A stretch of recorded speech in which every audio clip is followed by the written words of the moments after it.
ভারী বৃষ্টি ও ভারত থেকে আসা পাহাড়ি ঢলে স্মরণকালের ভয়াবহ বন্যার কবলে ফেনী, নোয়াখালী, কুমিল্লা, খাগড়াছড়ি সহ দেশের ৮টি জেলা। মুহুরী, কহুয়া ও সিলোনিয়া নদীর বন্যা নিয়ন্ত্রণ বাঁধের ভাঙন স্থান দিয়ে প্রবল বেগে পানি ঢুকতে থাকায় একের পর এক ডুবে যাচ্ছে জনপদ। সম্পদ নয়, এখন প্রাণ বাঁচানোই মুখ্য বিষয়।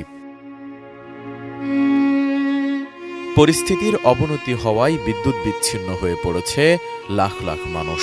সেই সঙ্গে সব ধরনের যোগাযোগও বিচ্ছিন্ন হয়ে পড়েছে। এতে চরম দুর্ভোগে বন্যা কবলিত এলাকার বাসিন্দারা। বন্যার পানিতে ভেসে গেছে পুকুরের মাছ, ফার্মের মুরগি, গরু ছাগল সহ গবাদি পশু। নষ্ট হয়ে গেছে ফসলের ক্ষেত। নেই বিশুদ্ধ খাবারের পানি। পানির উচ্চতা বেড়ে কোথাও কোথাও বাড়ির দ্বিতীয় তলা পর্যন্ত উঠে গেছে। বিগত ৪০ বছরেও এমন বন্যা কেউ দেখেনি।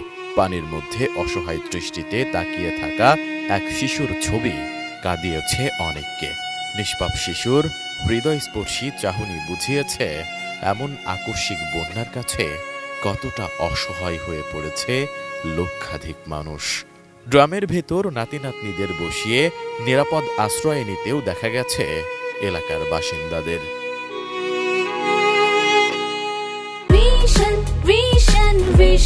100% কপার কন্ডেন্সারে তৈরি ভিশন ফ্রিজ, তাই গুণে মানে অটুট থাকে বছরের পর বছর। আন্তর্জাতিক গণমাধ্যমের খবর বলছে, কয়েকদিনের টানা বৃষ্টিতে বন্যা দেখা দিয়েছে বাংলাদেশ সংলগ্ন ভারতের উত্তর পূর্বাঞ্চলীয় ত্রিপুরা রাজ্যে। বন্যার কারণে ত্রিপুরা রাজ্য সরকার ডুম্বুর জলবিদ্যুৎ প্রকল্পের বাঁধ খুলে দিয়েছে। ফলে গোমতী ও ফেনী নদীর পানি হঠাৎ বেড়ে বাংলাদেশের বিভিন্ন অঞ্চল তলিয়ে গেছে। এদিকে বন্যা দুর্গতদের উদ্ধারে সেনাবাহিনীর পাশাপাশি নৌবাহিনী, কোস্টগার্ড, বিজিবি, ফায়ার সার্ভিস ও স্বেচ্ছাসেবীরা যোগ দিয়েছেন। তবে দুর্গত এলাকায় যোগাযোগ বিচ্ছিন্ন হয়ে পড়ায় ও পানির প্রবল স্রোত থাকায় ব্যাহত হচ্ছে উদ্ধার কার্যক্রম।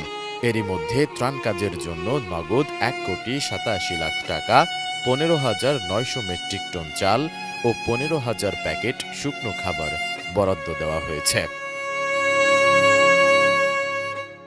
অন্যদিকে বন্যা পরিস্থিতি নিয়ে এক সভায় দুর্যোগ ব্যবস্থাপনা ও ত্রাণ মন্ত্রণালয়ের অতিরিক্ত সচিব KM আলী রেজা জানান, সুনামগঞ্জ, মৌলভীবাজার, হবিগঞ্জ, ফেনী, চট্টগ্রাম, নোয়াখালী, কুমিল্লা ও খাগড়াছড়ি জেলা বন্যা কবলিত হয়েছে।